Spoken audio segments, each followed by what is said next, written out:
Rumah-rumah di desa itu tanahnya masih luas-luas, depan, kanan, kiri, dan belakang dipagari dengan pagar bambu dan tanaman.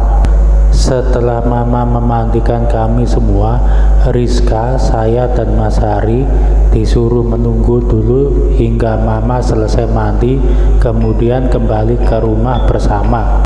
Saat Mama selesai mandi, Mbak Topo lagi memasang lampu minyak di teras rumah. Kami masuk ke dalam rumah, kedua Mbak Buyut sedang bercengkerama. Sapi dan kambing sudah ada di dalam rumah. Rumahnya sangat besar, bagian depannya terbuat dari kayu ukir-ukiran, lantainya plesteran semen. Dinding kiri dan kanan terbuat dari bilik bambu. Tidak seperti rumah Mbak Buyut yang di sana, rumahnya besar tetapi dindingnya tembok, lantainya ubin. Mbak Buyut yang laki-laki berkata kepada Mama, "Bulekmu lagi goreng singkong dan ubi, tadi mencarimu saat kamu mandi." Mama segera menuju ke dapur. Kompornya terbuat dari gundukan tanah yang berlubang 3. Memasaknya dengan kayu bakar. Mama segera memanggil orang yang sedang menggoreng. "Bulek!" Orang itu menoleh dan bangkit menyaut, "Inten, kapan sampai di sini?" Mama menjawab, "Sudah dari tadi. Bulek kapan selesai kuliahnya? Sudah punya pacar belum?" Orang itu segera berkata, "Pertanyaan apa menyerang nih? Tanya satu belum dijawab kok nyusul pertanyaan lain." Mama tertawa, kemudian orang itu menjawab, "Akan selesai tahun ini soal pacar, carikan dong. Orang kota kan kaya-kaya dan ganteng-ganteng." Mama hanya tertawa. Kemudian orang itu bertanya, "Mana suamimu?" Mama menjawab, "Kerja." Kata Mama, saya harus memanggil orang itu Mbak Putri. Namanya Suwarni, masih kuliah. Ternyata yang digoreng tidak hanya singkong dan ubi, tetapi juga tape dan pisang. Makanan itu nantinya disantap setelah makan malam dengan minum wedang teh atau wedang kopi. Makanan untuk minum teh ataupun kopi namanya pacitan. Pagi harinya setelah sarapan kami pergi ke ladang. Kami berenam, Mbah Sutopo, Mbah Suwarni, Mama, Rizka, saya, dan Mas Hari. Ke ladang hanya bermain-main saja. Ada gubuk kecil dan ada sumurnya juga. Tidak memakai kerean, tidak juga ada kaitan bambu, hanya ada ember dan tali. Permukaan airnya hanya sedalam 1,5 meter saja. Enak juga bermain-main di ladang. Desa kelihatan jauh. Ke timur terbentang luas sawah dan ladang. Tidak ada suara kendaraan. Udara sangat segar. Mama memetik kacang panjang muda dan memakannya mentah-mentah. Sedangkan saya meminta izin untuk memetik timun. Mbak Topo dan Mbak Warni memilih timun-timun yang ku minta. Ada pula tanaman tebu dekat gubuk dan saya juga minta sebatang. Mbak Topo memotong-motongnya menjadi beberapa batang, kemudian kembali. Pada sore harinya kami kembali ke rumah Mbah Wakinem.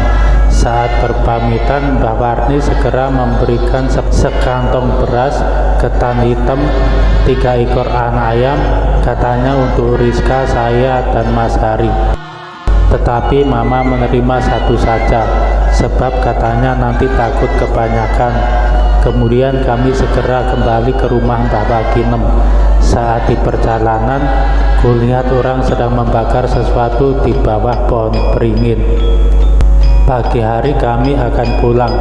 Mbah Wakinem memberikan juga sekantong beras, tepung kaplek, dan ada beberapa kantong beras dari saudara yang lain. Mama sebenarnya juga diberi beberapa anak ayam, tetapi katanya satu saja. Jadi pas buat Rizka, saya, dan Mas Hari. Mama juga diberi sekarung kacang tanah mentah. Nantinya kalau sampai di rumah direbus atau digoreng. Juga diberi singkong dan ubi. Karena bagasi mobil jadi penuh dan tidak muat, sebagian barang-barang pemberian ditaruh di bawah, di depan tempat duduk bagian belakang. Ayamnya kami bawa dengan dipegang dengan tali. Kami segera pulang meninggalkan rumah Mbah Buyut. Saya menikmati perjalanan itu dengan melihat kiri kanan hamparan sawah yang menghijau. Sesekali ayam berontak ingin lepas. Adikku Rizka bertanya, "Mama, ayamnya mau dikasih nama apa?" Mama tidak menjawab, lagi menyetir mobilnya. Kemudian Rizka bertanya lagi, "Kalau gitu gini aja ya Mama, yang paling kecil dinamakan Rizka, yang agak gede dinamakan Ranti, dan yang paling gede dinamakan Hari ya Mama." Kulihat Mama hanya menoleh ke arah Rizka sebentar, kemudian memperhatikan ke depan, sedangkan saya tertawa bersama Mas Hari. Sementara itu mobil masih melaju ke depan. Rizka bertanya lagi, "Mama, itu ada sapi, sapinya siapa ya?" Mama tidak menjawab. Semua diam, tidak ada yang menanggapi pertanyaan itu. Kemudian Rizka bertanya lagi, "Mama, mengapa tiang listriknya pada berjalan mundur?" Mama menatap Rizka sebentar tetapi tidak menjawab, meneruskan membawa mobilnya. Tidak ada lagi yang menanggapi pertanyaannya. Akhirnya Rizka ngomong sendiri. Sampai di rumah, Mama segera menurunkan barang-barangnya. Ketiga ayamnya masing-masing ditambatkan di pohon di belakang rumah.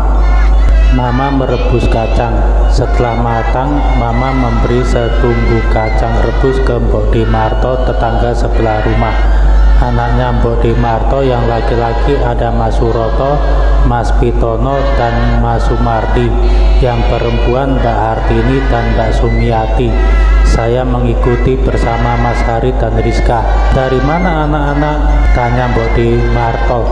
Mama menjawab mewakili anak-anaknya, "Dari rumah Mbah Buyut, Mbok Di."